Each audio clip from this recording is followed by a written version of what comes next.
So, if you study,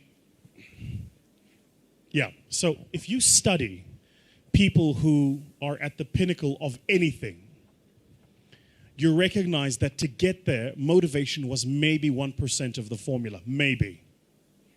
1%. And I'll prove it to you. If you want to become a world-class bodybuilder, say an IFBB pro, what that takes is you have to train twice a day, 6 days a week. You have to have 8 meals a day. Your calorie intake is regimented. Your meals are pre-planned and pre-cooked. You don't eat according to taste, you eat according to function. So my trainer, for instance, will eat and I'm going, what are you eating? And he'll have chicken that was boiled without salt. And he'll have like half a kilo of it. What are you doing?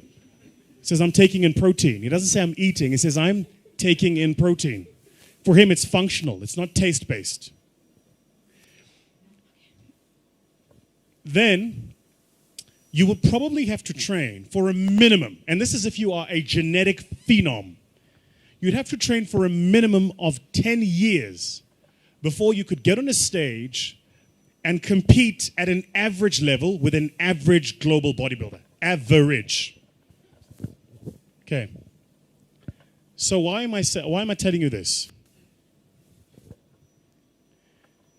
All of us here at the beginning of a new year write these things called New Year's resolutions.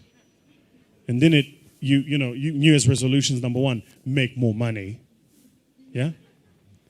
Number 2, change my boyfriend. Number 3, get into shape. Yeah? Number 3, get into shape is somewhere in the top 3. So what do? You go to the gym, you get a gym membership. Yeah? You go to the local Nike store and you buy like all of your gym gear. You are motivated. You are inspired. You are going to the damn gym. You go to YouTube, you subscribe to all of the fitness channels. You go to Instagram, you follow all of the fitness models. You are motivated. You are going to the damn gym. You're going to get in shape. That's what you're going to do. The people you're following on YouTube have been working on for a minimum of 5 years to look like that. So you have the incorrect understanding that after a month of working out, you're going to look like them. So what happens in the first month? You're excited. You go to gym every single month. And you take the pains and your body is sore, but I'm excited. I'm going to gym. Then life happens. Company doesn't make money. You don't make your targets. You fall a bit ill. Something happens. And all of a sudden, you stop going to gym for a day. A day becomes 2, 2 becomes a week. Now all of a sudden, you've had a gym membership for 3 months and you haven't been in that time. What did you miss? You thought motivation was the formula. Winners don't need motivation. Winners need discipline. Discipline's about getting it done because it needs to get done, not because I feel like it, not because I'm motivated for it.